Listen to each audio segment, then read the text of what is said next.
నిన్నటి రోజు కూడా ఎస్పీ గారిని కలవాలని అనంతపురం రావడం జరిగింది. జిల్లాలో ఉన్నటువంటి ఎక్స్ఎమ్మెల్యేలు, జిల్లా అధ్యక్షుడు అందరం కలిసి మాట్లాడి ఎస్పీ గారికి ఫోన్ చేసి అడిగితే నేను ఈరోజు బిజీగా ఉండా, రేపు అట్లా కలుస్తానని చెప్పడం జరిగింది. ఈరోజు మళ్ళా కూడా నేను ఆయన బంగ్లాకి వెళ్ళాను. ఆయన బంగ్లాకి వెళితే మీరు ఆఫీస్ కాడ ఉండండి, నేను వస్తా అని చెప్పాడు. అంతలేకే జిల్లా అధ్యక్షుడు అనంత వెంకటరాముడు అన్న గారికి ఫోన్ చేసి సీఎం ప్రోగ్రాం ఉంది, అందువల్ల నాకు ఇక్కడ ప్రోగ్రాము బాధ్యతలు ఉన్నాయి, ఇక్కడ చూస్తున్నాము, తొందరలోనే ప్రోగ్రాం అయిపోయిన తొందరలోనే నిన్ను తాడిపత్రి పంపిస్తా అని చెప్పడం జరిగింది. మేము కూడా ఆయన మాటకు గౌరవించి చట్ట పరిధిలోనే ఏదైతే మాకు కోర్టు ఆర్డర్ ఇచ్చిందో ఆ ఆర్డర్ ప్రకారం మేము ఒబే అవుతాము. ఎక్కడే కానీ మా గుండా కానీ మా కార్యకర్తల గుండా కానీ తాడిపత్రిలో అవాంఛనీయ సంఘటనలు జరగకుండా చూసే బాధ్యత కూడా మా మీద ఉంది, అధికారులకు కూడా ఉంది. అందువల్ల ఎస్పీ గారు సీఎం ప్రోగ్రాం అయితేనే మరోసారి మాకు ఫోన్ గుండా కానీ లేకపోతే అతను వచ్చి కలిసి ఒక డేట్ తీసుకొని మేము త్వరలోనే తాడిపత్రికి పోయేదానికి ప్రయత్నిస్తాం. దాదాపుగా 11 మాసాలు కూడా పూర్తి అయిపోయి సంవత్సరం 11 మాసాలు పూర్తి అయిపోయి 12వ మాసం కూడా పడతా ఉంది.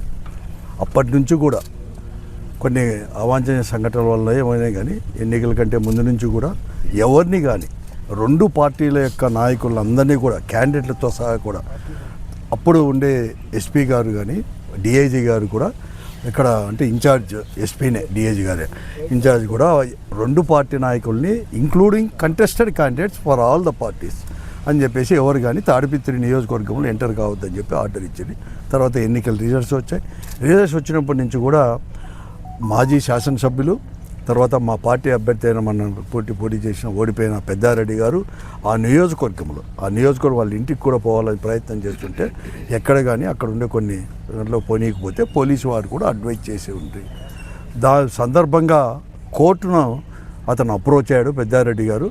కోర్టు అనేది కూడా దాదాపుగా 5-6 నెలల తర్వాత మొన్ననే 4 రోజుల కిందట చాలా స్పష్టంగా కూడా 5 వెహికల్స్తో పోవడానికి, తర్వాత ఏదైనా కానీ సెక్యూరిటీ అరేంజ్మెంట్ కూడా చేయమని చెప్పి పోలీస్ డిపార్ట్మెంట్కి కూడా కోర్టు చాలా స్పష్టంగా కూడా హైకోర్టులో జడ్జి గారు కూడా ఆర్డర్ కూడా ఇవ్వడం జరిగింది. దాని కాపీలు ఇవ్వాలని చెప్పేసి నిన్న మాతో పాటు పెద్దారెడ్డి గారు, తర్వాత ఈ మా పార్టీ యొక్క నియోజకవర్గ సమన్వయకర్తలు, మాజీ శాసనసభ్యులు విశ్వేశ్వరరెడ్డి గారు కానీ, మెట్టు గోవిందరెడ్డి గారు, అలాగే తర్వాత సింగనవాల గుంటకల్ల నుంచి వెంకటరామరెడ్డి గారు, ఎమ్మెల్సీ శివరామరెడ్డి గారు అందరూ కలిసి నిన్న ప్రయత్నం చేస్తే అనుకోకుండా కూడా ఉంటామని చెప్పడం జరిగింది. ఎస్పీ గారు అనుకోకుండా సీఎం ప్రోగ్రాం అనేది కూడా ఉంది కాబట్టి అరేంజ్మెంట్లు చేయడానికి వెంటనే కూడా మేము ఊరకొనకు రావాల్సిన అవసరం వచ్చిందని కూడా చెప్పడం జరిగింది. తర్వాత మేము కూడా వెయిట్ చేసాం సాయంకాలం వరకు కూడా. మళ్ళీ కూడా వచ్చి మళ్ళీ ఎస్పీ గారు మళ్ళీ కూడా ప్లేస్ అనేది కూడా సెలెక్ట్ కాలేదు, మళ్ళీ కూడా పోయాం. రాత్రి లేట్ అవుతుందంటే ఈరోజు పెద్దారెడ్డి గారు ఎస్పీ గారు క్యాంప్ ఆఫీస్కి పోయి ఆడిపోయి వెయిట్ చేస్తుంటే ఆఫీస్ దగ్గరికి మీరు వెళ్ళండి, నేను వస్తానని చెప్పినాడని చెప్తే మేము కూడా రావడం జరిగింది. మేమందరూ కూడా పార్టీ నాయకులందరూ ఎస్పీ గారిని కలిసి అక్కడ హైకోర్టు యొక్క ఆర్డర్ని ఇస్తామని చెప్పేసి రావడం జరిగింది. ఎస్పీ గారు ఫోన్ చేసి మళ్ళీ కూడా నేను అర్జెంటుగా ఉరవకొండకి వెళ్తున్నాను, మళ్ళీ కూడా పోవాల్సిన పని ఉంది, ఎందుకంటే 9th వచ్చి సీఎం గారు విజిట్ చేస్తున్నారు కాబట్టి నేను పోవాల్సిన పని ఉంటుంది, తప్పకుండా కూడా సీఎం గారి ప్రోగ్రామ్ అయితేనే మేము అన్నీ కూడా అరేంజ్ చేస్తామని చెప్పేసి ఆయనే స్వయంగా కూడా ఫోన్ చేసి చెప్పిన దానివల్ల మేము ఈరోజు అది అడిషనల్ ఎస్పీ గారికి మరొకమారు మాకు చేరింది, అయినా కూడా అడిషనల్ ఎస్పీ గారికి ఇచ్చేసి రిసీవ్డ్ కాపీ అని చెప్పేసి రాపించుకొని తీసుకొని పోమని చెప్తే పెద్దాడి గారు కూడా దాన్ని తీసుకొని ఇవ్వడం కూడా జరిగింది. తప్పకుండా కూడా డిపార్ట్మెంట్ తప్పకుండా ఎస్పీ గారు కానీ ఈ జిల్లాలో కూడా అతనికి సెక్యూరిటీ ఇచ్చి ఆ నియోజకవర్గం పంపించాల్సిన బాధ్యత కోర్టు ఆర్డర్ ప్రకారం కూడా ఈరోజు రాంది. మేము కూడా ఇంతవరకు కూడా ఈరోజు మేము 11 నెలలైనా కూడా 11 నెలల్లో కూడా ప్రజల యొక్క సమస్యల్ని పార్టీ అనేది కూడా ప్రజాస్వామ్య పద్ధతులను తీసుకొని పోతూ ఉంది.